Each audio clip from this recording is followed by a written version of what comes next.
अस्सलाम वालेकुम। Solution and colloids का आज हमारे पास 12th लेक्चर है और इस लेक्चर के अंदर हम कॉलिगेटिव प्रॉपर्टीज़ के बारे में स्टडी कर रहे हैं। इससे पहले भी हम 3 लेक्चर जो स्टडी कर चुके हैं वो भी कॉलिगेटिव प्रॉपर्टीज़ के हवाले से थे। आज हमारे पास जो कॉलिगेटिव प्रॉपर्टीज़ थी वो उसमें से सेकंड लास्ट को आज हम स्टडी करेंगे और जो कॉलिगेटिव प्रॉपर्टी आज हम स्टडी करेंगे तो उसका ताल्लुक हमारे पास इस पीछे जो हमने एक और वीडियो मैंने आपके साथ शेयर की थी तो उस हवाले से है, जिसमें हमने एलिवेशन ऑफ बॉइलिंग पॉइंट को स्टडी किया था। और इस वीडियो में हम डिप्रेशंस ऑफ फ्रीजिंग पॉइंट को स्टडी करेंगे। Elevation of boiling point and depression of freezing जो पॉइंट हमारे पास है, इन दोनों टॉपिक्स में कोई ख़ास डिफरेंस मौजूद नहीं है।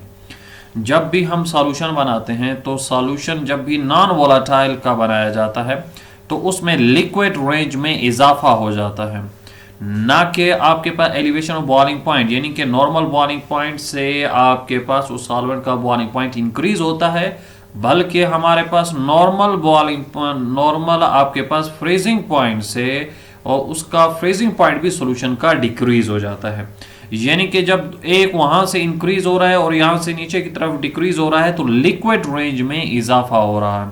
तो हमारे पास जो नॉन वोलेटाइल सॉल्यूट आपके पास हो, non electrolyte non volatile solute अगर आप सॉल्वेंट में पुट करते हैं तो फ्रीजिंग पॉइंट भी डिक्रीज होगा, क्योंकि वेपर प्रेशर डिक्रीज होने से फ्रीजिंग पॉइंट भी डिक्रीज होता है। ये दोनों एक दूसरे के डायरेक्टली प्रोपोर्शनल होते हैं।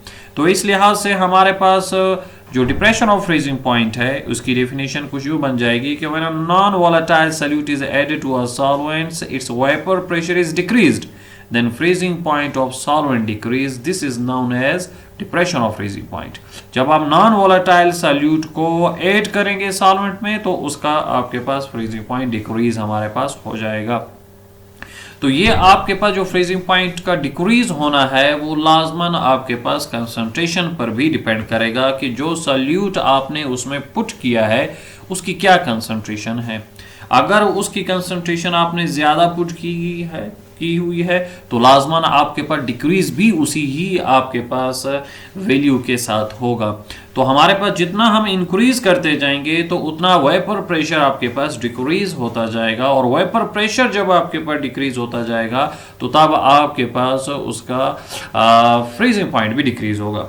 क्योंकि जो नॉर्मल हमारे पास फ्रीजिंग यानी कि सिंपल हमारे पास फ्रीजिंग पॉइंट की जो डेफिनेशन हमारे पास होती है तो वो हमारे पास कुछ यूं होती है कि ऐसा टेम्परेचर जिसमें सॉलिड और लिक्विड स्टेट जो है वो इक्विलिब्रियम में एग्जिस्ट कर रही हो उसको फ्रीजिंग पॉइंट कहते हैं, और इसलिए फ्रीजिंग पॉइंट को हम मेल्टिंग पॉइंट भी कह सकते हैं। तो हमारे पास वो आपके पास पॉइंट वो टेम्परेचर जहां पर सॉलिड और लिक्विड इक्विलिब्रियम स्टेट में मौजूद होंगे तो उसको हम फ्रीजिंग पॉइंट कहेंगे। जब आप इस किसी सॉल्वेंट के अंदर या किसी आपके पास जो है यानी कि फ्रीजिंग पॉइंट के ऊपर आप उसमें कुछ नॉन वोलेटाइल जो है वो सॉल्यूट ऐड कर देते हैं तो वो जो लिक्विड उस वक्त स्टेट मौजूद थी, सॉलिड एंड इक्विलिब्रियम में थी, जो लिक्विड स्टेट थी वो सॉल्यूट को अपने अंदर डिसॉल्व कर लेगी। जैसे वो अपने अंदर डिसॉल्व कर लेगी तो आप उस वक्त उसका वेपर प्रेशर क्या हो जाएगा, डिक्रीज हो जाएगा, और उसका जो वेपर प्रेशर से आपके पास डिक्रीज हो जाएगा तो हमारे पास ऑटोमेटिकली फ्रीजिंग पॉइंट भी डिक्रीज होना शुरू हो जाएगा। तो इसी लिहाज से एक और डेफिनेशन मैं इसी आपके पास सिंपल फ्रीजिंग पॉइंट की आपके पास शेयर करता हूं कि आपके पास वो टेम्परेचर जहां पर सॉलिड और लिक्विड फेज जो है वो सेम वेपर प्रेशर में मौजूद हो तो उसको फ्रीजिंग पॉइंट कहेंगे। जब हमारे पास सॉल्यूट को ऐड करने से लिक्विड का वेपर प्रेशर डिक्रीज हो रहा है तो ऑटोमेटिकली वहां से सॉलिड का भी वेपर प्रेशर क्या होगा, डिक्रीज आपके पास होगा। जब दोनों के वेपर प्रेशर आपके पास डिक्रीज होंगे तो आपके पास फ्रीजिंग पॉइंट भी डिक्रीज होना शुरू आपके पास हो जाएगा। तो इस लिहाज से हमारे पास डिप्रेशन ऑफ फ्रीजिंग पॉइंट भी हमारे पास जो है वो नॉन वोलेटाइल सॉल्यूट की कंसंट्रेशन पे डिपेंड करेगा कि नॉन वोलेटाइल सॉल्यूट की कंसंट्रेशन आप कितनी ऐड आप उसमें कर रहे हैं। अगर आप उसमें ज्यादा मोल ऐड कर रहे हैं तो ऑटोमेटिकली उसका फ्रीजिंग पॉइंट भी उसी हिसाब से डिक्रीज होगा। तो चेंज इन जो आपके पास फ्रीजिंग पॉइंट है, चेंज इन फ्रीजिंग पॉइंट जो है वो हम हमारे पास जो है वो भी डायरेक्टली प्रोपोर्शनल हमारे पास होगा कंसंट्रेशन ऑफ सॉल्यूट, यानी कि concentration, molar concentration of solute in the solution. कितने मोलर आपने ऐड किया हुआ है, यहाँ पर एम मोलर आपके पास मोलैलिटी को आपके पास रिप्रेजेंट कर रहा है। पिछली वीडियो में भी मैं डिस्कस कर चुका हूं कि मोलैरिटी हम यूज नहीं करते हैं क्योंकि मोलैरिटी जो है वो टेम्परेचर डिपेंडेंट है और मोलैलिटी जो हमारे पास है वो टेम्परेचर इंडिपेंडेंट है। इस वजह से हमारे पास चेंज इन आपके पास फ्रीजिंग पॉइंट जो हमारे पास है वो डायरेक्टली प्रोपोर्शनल है मोलैलिटी के। मोलैलिटी आपके पास ऑफ सॉल्यूट आप इंक्रीज कर दें तो चेंज इन फ्रीजिंग पॉइंट भी इंक्रीज होना शुरू आपके पास हो जाएगा। कांस्टेंट हमारे पास यहाँ पर KF आएगा और KF को हम क्या कहते हैं, KF हमारे पास मोलर फ्रीजिंग कांस्टेंट है, मोलर फ्रीजिंग कांस्टेंट KF को कहा जाता है। और इसी के साथ साथ हम इसका एक आपके पास स्पेसिफिक नाम भी हम इसको देते हैं, क्रियोस्कोपिक कांस्टेंट, क्रियोस्कोपिक कांस्टेंट भी कहा जाता है और मोलर फ्रीजिंग पॉइंट कांस्टेंट भी हम इसको कहते हैं। मोलैलिटी का क्या फार्मूला है, आपके पास सिंपल फार्मूला हमारे पास होता है number of moles of solute present in 1 kg solvent आपके पास है, या हम नंबर ऑफ मोल्स की जगह पर हम लिख सकते हैं कि mass of solute divided by molar mass of solute and multiply by 1 upon mass of solvent in kg। तो ये हमारे पास मोलैलिटी का फार्मूला बन जाता है। फिर हम इसके आपके पास कुछ एग्जांपल डिस्कस करते हैं। KF की वैल्यू को हम डिस्कस करते हैं कि डिफरेंट सॉल्वेंट के लिए KF की वैल्यू फिक्स है और डिफरेंट हमारे पास होती है और ये आपके पास उस नेचर पे डिपेंड नहीं करेगा कि कौन सा आप सॉल्यूट उसमें ऐड कर रहे हैं। इस चीज पे डिपेंड करेगा कि वो नॉन वोलेटाइल ही होना चाहिए, लेकिन अगर दो नॉन वोलेटाइल डिफरेंट अगर आपके पास सॉल्यूट जो हैं वो मौजूद हैं तो दोनों का इफेक्ट एक जैसा ही होगा अगर आप उनकी कंसंट्रेशन को ऐड करते हैं। तो हमारे पास कुछ एग्जांपल्स हमारे पास हैं और वो ये हैं कि हमारे पास एसिटिक एसिड के लिए KF की वैल्यू 3.90 आपके पास है और इसका यूनिट भी वही है जो आपके पास KB का यूनिट था, हमारे पास बिलियोस्कोपिक कांस्टेंट का यूनिट था, तो क्रियोस्कोपिक कांस्टेंट का यूनिट भी वही है, सेल्सियस kg पर मोल आपके पास होगा। फिर इसी तरीके से वाटर का है 1.86 सेल्सियस kg पर मोल आपके पास है, बेंजीन का 5.12 सेल्सियस kg पर मोल आपके पास मौजूद है। अगर आप किसी भी सॉल्यूशन के आपके पास वहां पर चेंज इन आप एक लिहाज से फ्रीजिंग पॉइंट को मालूम करना चाहेंगे तो उसके लिए आपके पास ये फार्मूला होना चाहिए कि आप सॉल्वेंट जो हमारे पास है उसका फ्रीजिंग पॉइंट और हमारे पास सॉल्यूशन का जो फ्रीजिंग पॉइंट है उनको आप माइनस कर लेंगे। जैसे आप माइनस कर लेंगे तो आपके पास रिजल्ट आ जाएगा चेंज इन आपके पास फ्रीजिंग पॉइंट। जैसे हमारे पास वाटर को अगर हम यहीं पर डिस्कस कर ले तो वाटर का आपके पास सॉल्वेंट का यानी कि प्योर सॉल्वेंट का जो आपके पास फ्रीजिंग पॉइंट होता है वो 0.0 है, जबकि हमारे पास जो है डिप्रेशन ऑफ फ्रीजिंग पॉइंट हमारे पास कितना, अगर आप उसमें 1 मोल आपके पास नॉन वोलेटाइल ऐड करें 1 मोल तो वो 1.86 है, 1.86 यहां पे लिख देंगे। तो इसका जो रिजल्ट हमारे पास आएगा वो रिजल्ट क्या होगा, वो रिजल्ट माइनस में होगा, यानी कि माइनस 1.86, यानी कि 1 मोल ऐड करने से आपके पास सॉल्यूट के ऐड करने से उसका जो चेंज इन फ्रीजिंग पॉइंट हो जाएगा वो हो जाएगा माइनस 1.86 सेल्सियस kg पर मोल आपके पास हो जाएगा। तो इसलिए प्योर सॉल्वेंट आपने पहले लिखना है, सॉल्यूशन के टेम्परेचर्स को आपने बाद में लिखना है। जब आप माइनस करेंगे तो रिजल्ट आपका माइनस में ही आपके पास होगा और जवाब उसमें आ जाएगा। कुछ का आपके पास हो सकता है कि प्लस में भी आपके पास आंसर आपके पास आ जाए। तो हमारे पास यहाँ पर जो एक लिहाज से फ्रीजिंग पॉइंट है आपके पास वो जो डिफरेंस है वो आपके पास इक्वल है आपके पास original freezing point and depression in the freezing point of the solvent. इन दोनों के डिफरेंस जो है, इन दोनों का ओरिजिनल का और डिप्रेशन इन फ्रीजिंग पॉइंट का जो डिफरेंस हमारे पास है वो चेंज इन आपके पास फ्रीजिंग पॉइंट के इक्वल आपके पास होता है।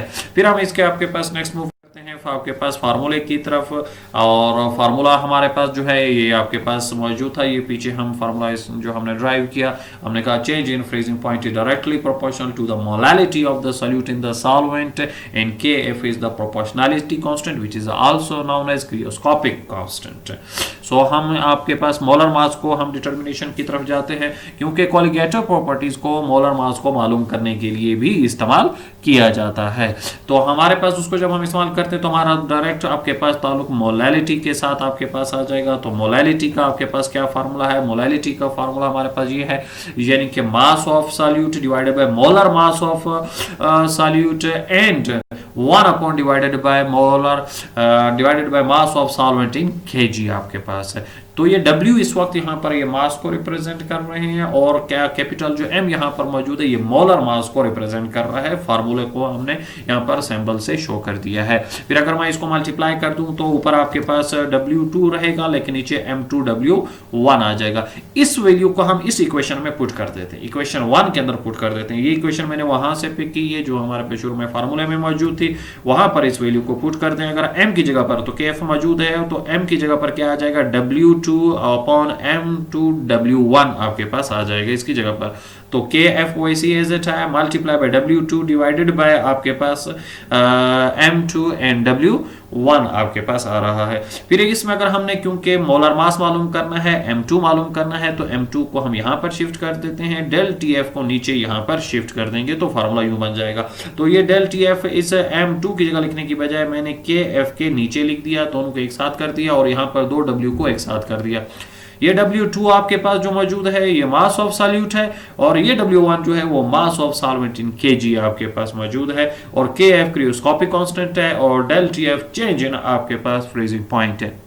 अगर इनकी वैल्यूज आपको मालूम हो, अगर आप वो पुट कर दें तब आप इस फार्मूले के जरिए से मोलर मास ऑफ सॉल्यूट को मालूम कर सकते हैं। तो M2 molar mass of solute है जिसको हम मालूम कर सकते हैं, जो नॉन वोलेटाइल नॉन इलेक्ट्रोलाइट है वो इसको आप इस तरीके से मालूम। और इस मेथड को हम क्लासिकल मेथड भी कहते हैं। सेकंड ईयर में भी आप इसको स्टडी करेंगे तो सेकंड ईयर में हम ये कहते हैं कि क्लासिकल मेथड जो है वो मेथड है जिसमें हम जो है फार्मूले के जरिए से या हम आपके पास प्रैक्टिकली चीजों को मालूम करते हैं, तो वो हमारे पास एक ये मेथड है जिसमें हम मालूम कर सकते हैं। फिर नेक्स्ट हम मूव करते हैं इस एप्लीकेशन की तरफ। इनकी कौन कौन सी एप्लीकेशन होती हैं।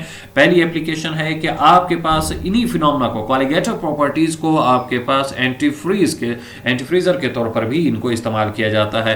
गाड़ियों में आपके पास जो है, सर्दियों में आपके पास रेडिएटर में आपके पास जो है वहां पर एंटीफ्रीजर आपके पास डाले जाते हैं ताकि उसके फ्रीजिंग पॉइंट को डिक्रीज किया जा सके और वहां पर मौजूद वाटर फ्रीज आपके पास ना हो। और सिर्फ एंटीफ्रीजर ये नहीं होगा वहां पर डिक्रीज, क्योंकि उसने लिक्विड रेंज को इंक्रीज करना है तो वहां से बॉइलिंग पॉइंट को भी इंक्रीज करेगा, तो आपके पास गर्मियों में भी आपके पास वाटर वहां पर जल्दी बॉयल नहीं होगा क्योंकि उसका फ्रीजिंग, उसका बॉइलिंग पॉइंट आपके पास इंक्रीज हो चुका होगा, एलिवेट हो चुका होगा। तो ये दोनों के काम आता है। जो एथिलीन ग्लाइकोल हमारे पास मौजूद है, इसके अलावा ग्लिसरीन वगैरह भी आप सिंपल वो भी आप इसमें डाल सकते हैं। नेक्स्ट हमारे पास ये है कि आपके पास रोड के ऊपर आपके पास कुछ ऐसी कंट्रीज मौजूद हैं जहां पर आपके पास तकरीबन पूरा साल आपके पास जो है वो स्नो हो रही होती है, तो वहां पर सोडियम क्लोराइड आपके पास हो गया या कैल्शियम क्लोराइड्स हमारे पास हो गया या पोटेशियम नाइट्रेट जो हो गया, उसके स्प्रे किए जाते हैं रोड्स के ऊपर ताकि वो आपके पास जब रोड पर मौजूद होंगे तो आपके पास वो अपने ओरिजिनल टेम्परेचर यानी कि 0 सेल्सियस के ऊपर जो है सोडियम, वहां पर वाटर जो है वो फिर फ्रीज नहीं होगा। अगर वहां पर टेम्परेचर 0 सेल्सियस हो तब वो फ्रीज नहीं होगा, उससे नीचे अगर हो तो तब वो फ्रीज हो सकता है लेकिन 0 पर नहीं होगा अगर सोडियम क्लोराइड या कैल्शियम क्लोराइड या पोटेशियम नाइट्रेट में से कोई भी उसके ऊपर स्प्रे मौजूद हो। तो रोड के ऊपर मौजूद आपके पास वाटर को या आइस को मेल्ट करने के लिए भी कॉलिगेटिव प्रॉपर्टीज का इस्तेमाल किया जाता है।